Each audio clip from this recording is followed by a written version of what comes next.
John West has over 20 years of experience in providing data and analytics relating to the semiconductor manufacturing supply chain. His area of special interest in the field of semiconductor test include probe cards, test and burn-in sockets, and device interface boards. John holds a Bachelor of Science degree in medical physics from King's College, London, and an MBA from Cranfield University. I do want to encourage the audience to ask questions on the Q&A, and I think we can take questions during the presentation themselves.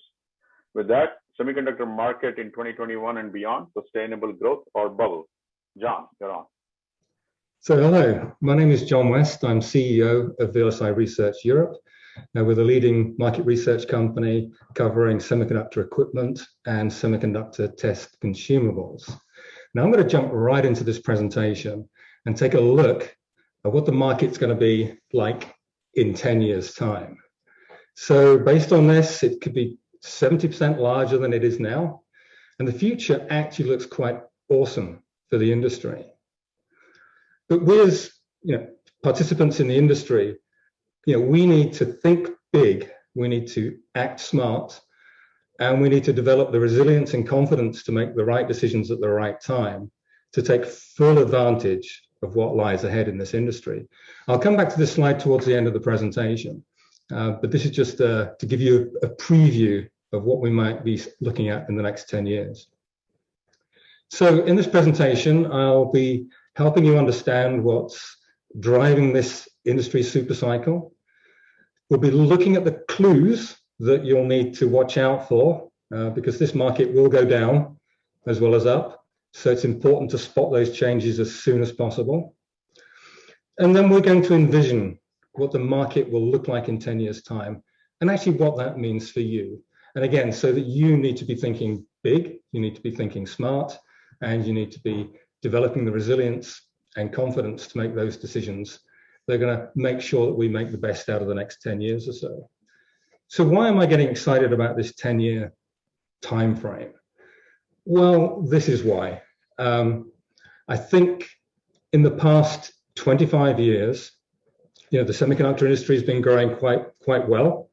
We're showing a 5% compound annual growth rate for the period from 1995 to 2020.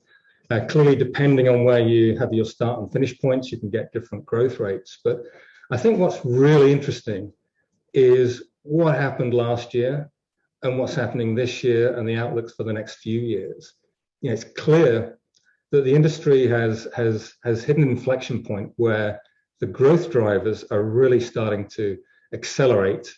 And we're looking at now something like a 7% CAGR over the next 10 years. And if you extrapolate that out, growing at the rate we're growing right now, this could be a $1 trillion market by 2032 or even sooner. Certainly recent numbers coming in would indicate that we could get there a little earlier. But the point here is that today the industry is $450 to $500 million. And in 10 years' time, it's going to be double. Now, the industry is huge now. So just imagine what an industry double the size is going to look like in 10 years' time. Is it just going to be double the revenues, or is it going to be something else? Is there going to be more complexity, more competition? Who knows? But the point is that we're going through this industry transition to a higher long-term growth rate. And the question is, what's changed to supercharge the industry? So I won't go into this in too much detail. I think Ira covered quite a bit. There's plenty of information out there about what's driving the industry. But these are a few points that I think are the key things that we need to bear in mind. So this digital transformation. Now, sure, we've all been, all of our businesses and our lives are becoming more digital, but the pandemic has actually really accelerated that. So we're all working from home. We've all switched to e-commerce. And many companies have accelerated the putting all their information on the cloud.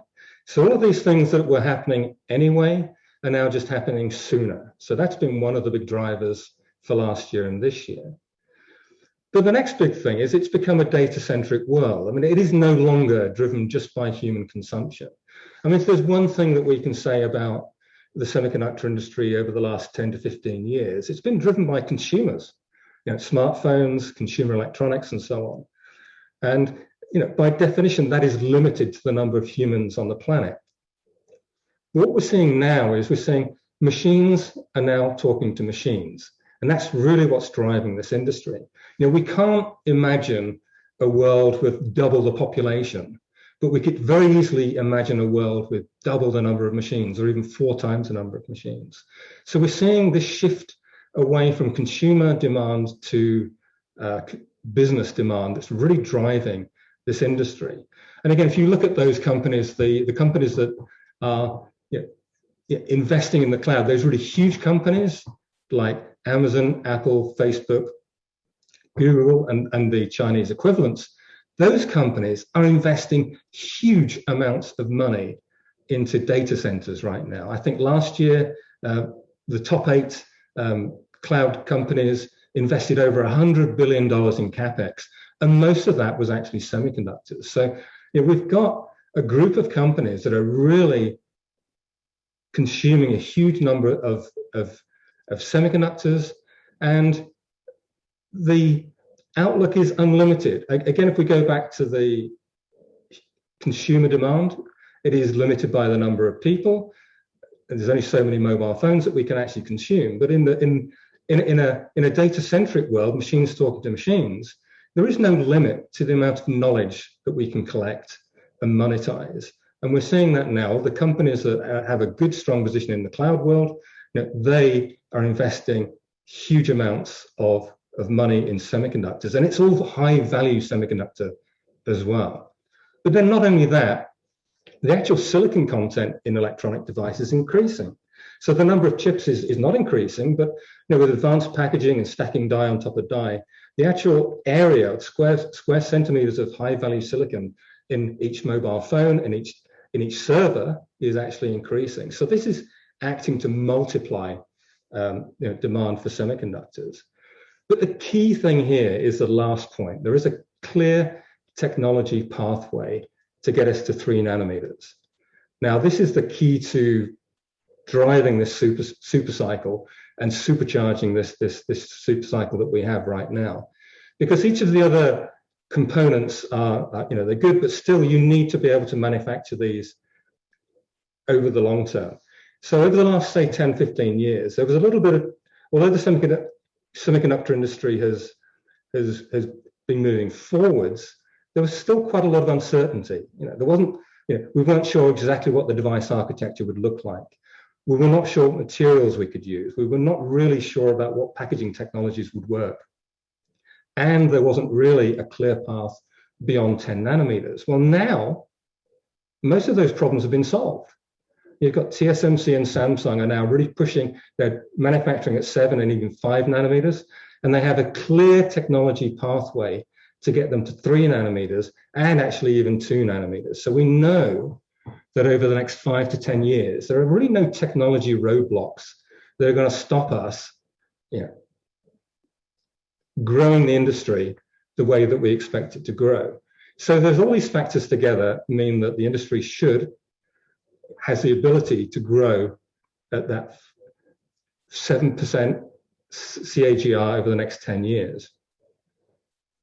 But of course, everyone who's been in this industry long enough knows that there are downturns. And the downturns don't actually happen that frequently. There's only been 3 in the last 20 years, but they've all been different. So in 2021 was, I guess, the first one that was, I guess, in most people's memory, where the market collapsed by 32% in 2001, which is a technology boom and bust. And I think the interesting, and each of these crashes has its own characteristics. So this was really a boom and bust built on business models that weren't viable, essentially. A lot of people having a lot of good ideas without a proper business plan or actually a viable path to profits. So after the initial investment, and I think people realized that these ideas just weren't viable, then that resulted in a crash in the semiconductor industry.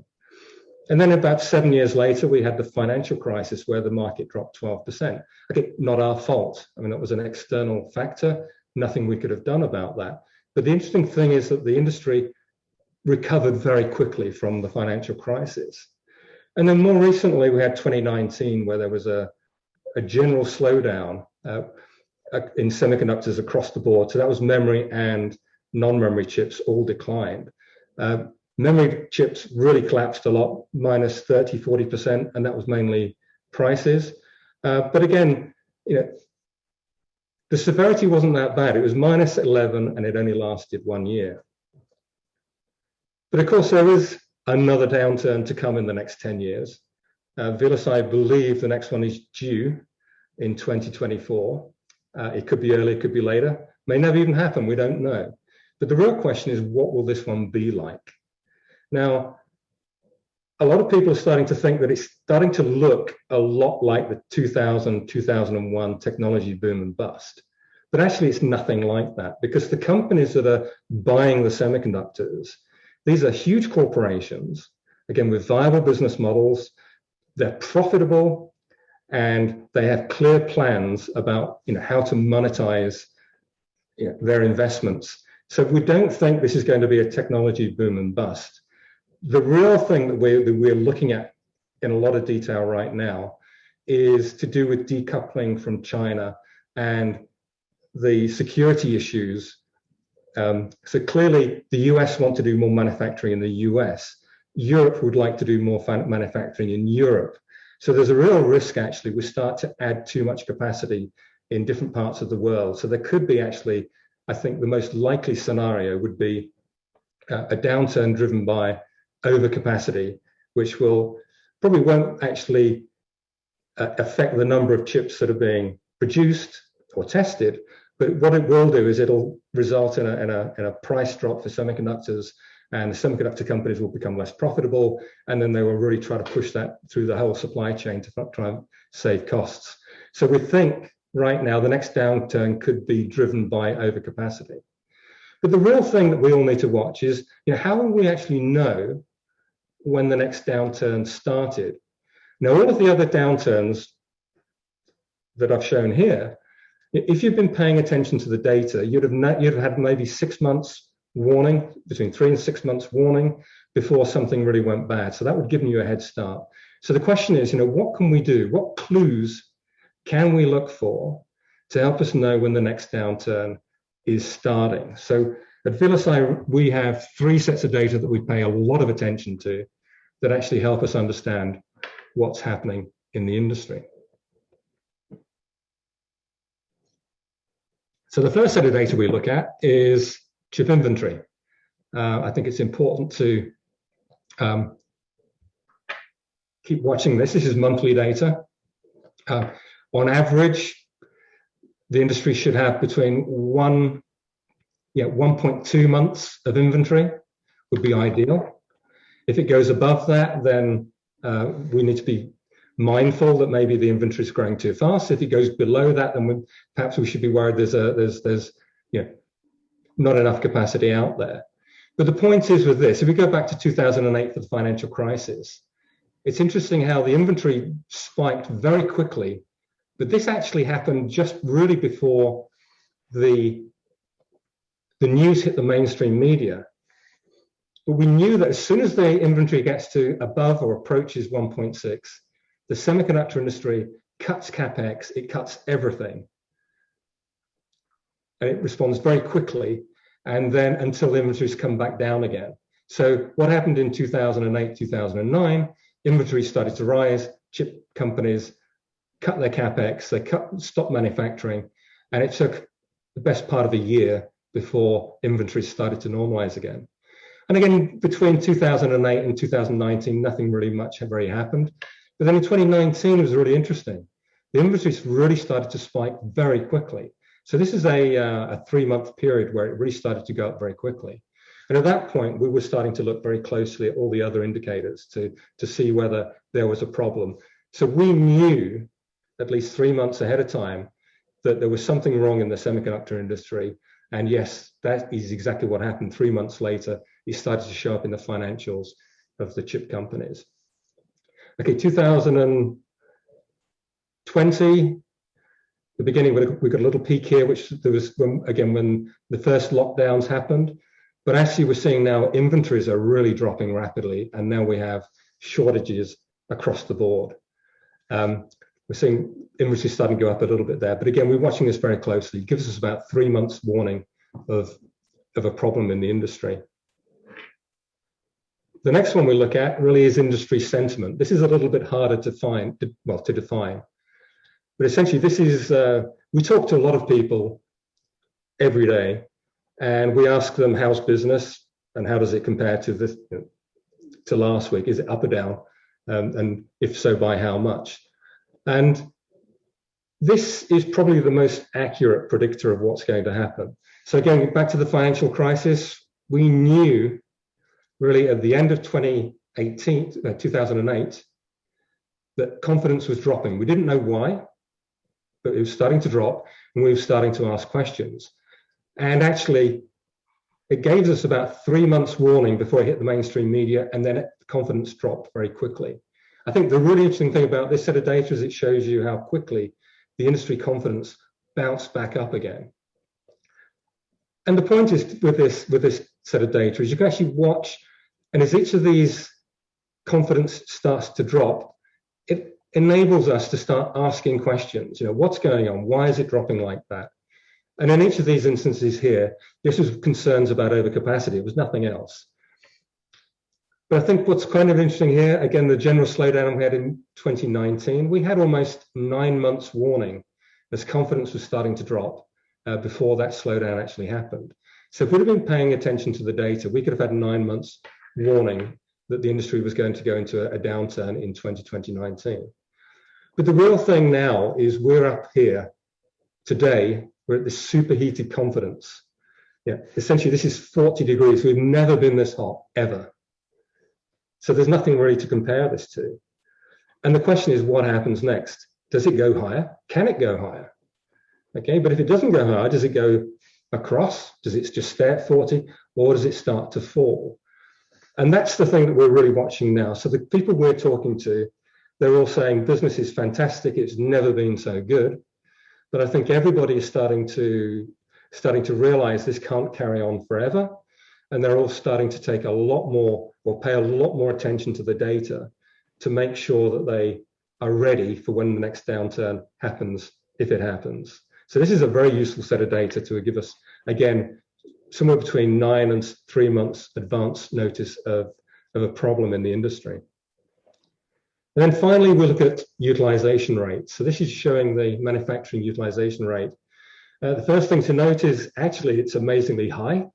It's averaging somewhere between, I guess, 75% and 95% year over year. So the industry is actually very efficient. And it's also very seasonal. So you always get a dip in January, and you always get a peak in August, September, as the industry ramps up for the back to school and the holiday season of Thanksgiving, Christmas, and Chinese New Year. So again, what we're looking for here is any deviation from a seasonal pattern and any deviation from, is it falling more than we would normally expect it to? So again, we can actually see a general slowdown. Again, this started to drop 2 months earlier than we would have expected. So that gave us some information early on that actually the industry was in trouble and there was too much capacity. What's really interesting about this now, Q1 2021, is there just hasn't been a seasonal dip. And again, that's never really happened, ever. The industry has been running flat out all the way through Q1. Normally there's a little slowdown, but this year there just hasn't been a dip at all. So we're breaking completely with any seasonal patterns that we would normally expect. So we're looking at this very closely. And one of the things that we would expect is to see this start to drop later on this year if there is a problem. But right now, all the indications are this is going to stay high all year round. And again, part of that is to do with last year. It was relatively easy for the industry to add capacity because there were a lot of spare space in the fabs. So it's quite easy just to bring equipment in to increase capacity. But all that's gone now. All the fabs are full of equipment. So the only way we can actually increase capacity is to bring on new fabs, or to take a fab offline and then refit it with some new equipment.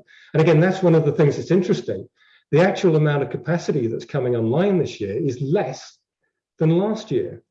And this is a factor of simply trying to replace the old equipment with new equipment. A company like TSMC, for example, is having to cut capacity in one area so it can start investing in 7 nanometers somewhere else. So again, we're seeing capacity constraints all the way through 2021, and we would expect that to last into 2022. So really, the three things that you really need to pay attention to: you need to keep an eye on inventories, check what your clients are saying to you. Now, they're not going to tell you the truth, but you really need to be paying attention to what they're saying and ask the right questions, and check the equipment utilization rate. Now, if you can do these three things and really pay attention to the data, and the data's out there, you've just got to look for it. Really pay attention. If you pay attention to that, you're going to get a head start over everybody else on what and when the next downturn is going to come. So moving away from downturns, let's just look at something more positive. 2021 is going to be a great year. Right now, it's on track to grow almost 20%. That's amazing. And that's on the back of another fantastic year in 2020. We expect the shortages are going to continue into 2022. And again, that's simply because there's just not the fab capacity out there yet.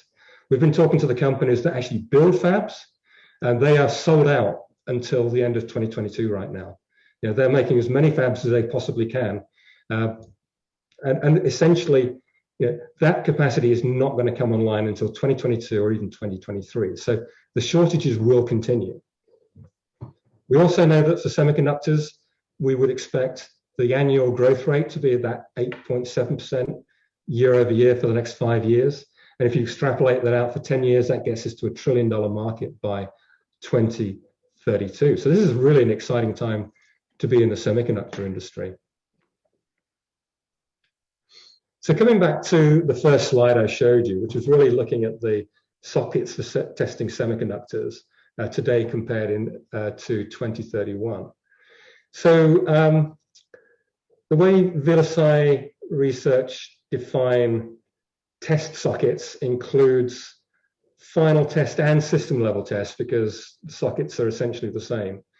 So, but in this presentation, I've split them out just to show you the different growth rates. So really, pure final test in 2021, we would expect to be well over $900 million. And we would expect that to be at least 70% higher in 10 years' time at $1.5 billion. Burn-in is less exciting. Clearly, it's growing at a CAGR of 2 to 3%, which means it'll be about 30 to 33% higher than it is today. But system level test is the one that's really showing outstanding growth. In 2021, in 2020, system level test sockets are about $190 million. We think it's going to be just over $206 million this year, and it can more than double over the next 5 to 10 years. The problem we have with that, it's still relatively new. We still don't really understand the drivers of that market. It could grow much more, it could grow less. We just don't know at the moment, but we're just thinking that it could easily double in the next 10 years. So today we're a $1.5 billion industry, and we could be easily $2.6 billion in 2031. So that's great. Almost double the revenues. But really, this isn't, for us as an industry, this isn't just about the revenues. And the revenues are nice to actually see them grow so much, but actually the industry may actually be quite different, because we know the way semiconductors are going, it's going to be much more complex. And the question is, are we ready to deal with that additional complexity? So we know the chips are getting complex, more challenging to test. I think that goes without saying. We can try to quantify that somehow.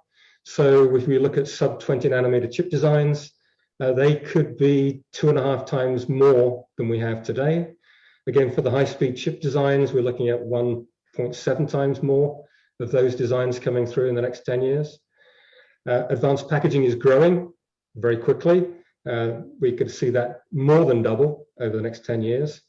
As the packages get more complex, more pins, higher pin density, we would expect also that to drive a 2.8 times increase in the number of pins that the industry will require in 10 years' time. And the question is, as a supplier of test and burn-in sockets, are you going to be ready for this? So let's look at this in a little bit more detail. So the interesting thing is the number of chip designs isn't actually growing, but the complexity is. So we're just using this data just to show you just how the complexity is changing. So sub 20 nanometer designs today account for about 25% of all designs, but by 2031 it could be easily 62%. Okay. I mean, at the moment, if you don't have products that can test sub 20 nanometer, well, that's not such a problem because that still leaves you 75% of the market. But in 10 years' time, that could be quite a challenge because essentially most of the chip designs are going to be at sub 20 nanometers. And again, we're looking at chip designs by clock speed. So right now, anything more than 2 gigahertz, about 37% of all chip designs are for that. And that's going to double by the time we get to 2031. So this is a measure of complexity for the industry. So we need to be prepared for that. And of course, these more complex chips are going to require more complex sockets. And that's really where the majority of the growth and maybe the profits are going to come from in this industry. So you need to make sure you're prepared for that. We look at advanced packaging. I mean, it's outgrowing the market at 9%. 2021, we think there'll be about 148 billion advanced packages, almost more than doubling by the time we get to 2031. Again, those sockets are going to be, the sockets for testing those devices is going to be more complex, more expensive. And then finally, we can look at test socket pins are going to grow even faster at 10%. So actually trying to measure the millions of test socket pins that are out there is difficult. We estimate it to be about 87 million test socket pins will be shipped this year. And we believe that by 2031, that could easily grow to well over 200 million test socket pins. And those pins are going to be not like the pins we have today. These are going to be finer pitch and be able to cope with higher frequencies. So really, the question is for all of us is, how do we get ready for the next 10 years? This market's not just going to be bigger in terms of revenues, but it's going to need suppliers that can step up to meet the challenges that the industry will inevitably face over the next 10 years. So we need to think big. We need to have the right capacity. We need to act smart. We need the technology, resources, and capability at the right time, and we need to be resilient and make confident decisions. And to do that, we need data to make better decisions faster. So with that, I'm going to finish the presentation and answer any questions. So thank you, John. We have a whole host of questions, so I'm going to try and summarize as best as I can. Let me start with the first one, right? Everyone is talking about burn-in reduction or elimination. What is driving the increase in burn-in? So it's a combination. So burn-in hasn't actually been doing very much over the past few years. It's been fairly flat, but we're seeing some of the sockets for high pin count, high pin density sockets. Some of the prices for those are really spiraling right now. So that's one of the reasons why we're seeing growth coming in, because it's not a simple socket anymore. Some of those sockets are equivalent in price to some of the test sockets. So that's one of the reasons. I think for the majority of burn-in sockets, the market isn't actually changing that much. It's all about just getting costs down, but there are some applications, a growing number of applications which are requiring very expensive sockets. Thank you. So I'm going to combine two questions here. So it's a two-part question. So how can a 1 month inventory supply adequately supply the market when lead times are so long? And with the current chip shortages being reported, why isn't the inventory far below 1 month? Good questions. You're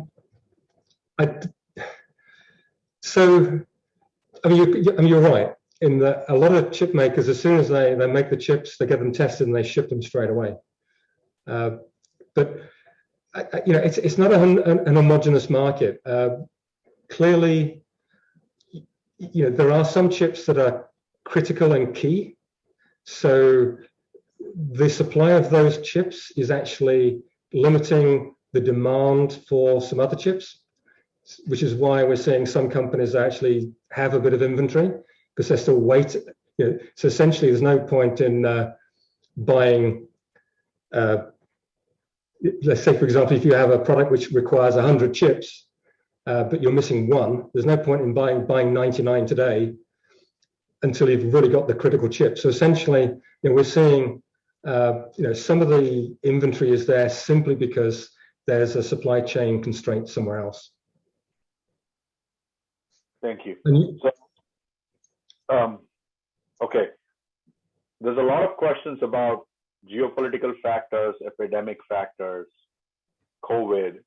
And I think the bottom line is, how does one assess this, both in terms of being a short-term versus a long-term change, and also, manufacturing focus of China and domestic manufacturing of other countries, et cetera, right? So how do you balance the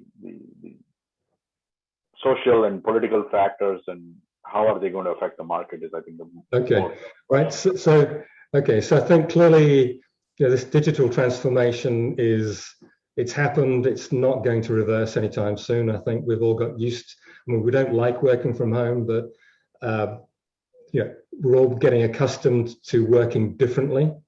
And I don't think we'll go completely back to the way we used to do. I think the fact that we're all buying more and more things online. I think many companies, even my own here, everything is on the cloud. So those transitions, I think many of those are permanent. So I don't think they're going to change. But talking about the geopolitical question, I think is probably the most interesting one. Clearly, I think a lot of governments were caught unawares about just how dependent they are on one or two companies in one or two locations. And really, we're all dependent on TSMC, and that's very close to China. Not that it's going to be a problem, but it's a concern. And I think also the fact that America is for sure going to bring back more manufacturing to the US. I think Europe would like to have more manufacturing in Europe. I don't know what they would make and who they'd sell it to, which is why they need a company like Intel or Samsung to move manufacturing to Europe. So they have a little bit more, at least they think they will have a little bit more security. But the fact is, semiconductors, it's a global industry. We depend on people from all over the world. It's impossible to completely decouple. So my biggest fear going forwards is that, so number one, I still think there will be capacity constraints well into 2022. That's one. And the real concern is that with governments getting involved and making bad decisions about putting factories in Europe, not as a bad decision to put factories in the US, but almost you're duplicating, you're having additional redundancy. There could be overcapacity, and then that could start to affect pricing, profitability, and that affects all of us. So one last question, I guess. I'm going to combine here again. So how much, you talked about, increasing the area of silicon inside packages. So there's a question about how much is that increase approximately? And so the related question to that is, do you see the complex chips driving a different paradigm in how devices are tested to keep the cost of test, a percentage, a reasonable percentage? And the socket impact of that, what is the forecast for pin pitch sizes for the socket industry? Okay, all right. Going to the silicon content, I look at servers, for example. So the actual demand for servers, or the number of servers, isn't actually growing very much. But you look at the silicon that goes into a normal server compared to a server which is AI capable. I mean, you could double or even triple the amount of silicon in those. So essentially, that's one example of how the amount of silicon in very high-end electronics is actually going to increase. And I think even with, I mean, I don't know what the limit is, but certainly you look at memory, the way they're stacking die up in memory chips, there's a lot of silicon in there now. So again, because we can't shrink as quickly as we used to do in the past, we just stack it. We're going in 3 dimensions. We're just starting to stack it up. So generally, I see that's going to be one of these multiplier effects for the industry. The question about testing, what that means, there are other people who can say, who can describe that better, but just generally, as the chips become more complex, higher pin counts, higher pin density, higher power management requirements, all of those factors are going to result in more technical sockets, more expensive sockets. So thank you, John. I want to once again thank our sponsors who have made this event possible, our premier sponsor, Cohu, our emeritus sponsor, JonsTech, our honored sponsors, ISC, iWin, and TSC, our distinguished sponsors, Backer Hotwatt, Innovative Circuits Engineering, JMT, Nidec SVTCL, R&D Altanova, and UI Green, and our exhibitor sponsors, ELES, MJC, Phoenix Test Arrays, and Smiths Interconnect. So when you have a chance, please thank these companies for sponsoring, which has made this event possible and has made it available free of charge. And once again, I would like to thank Cohu, our premier sponsor, the market leader in test interface solutions for the most challenging applications, and ISC, the global #1 total test solution provider. So we thank them both for their leadership.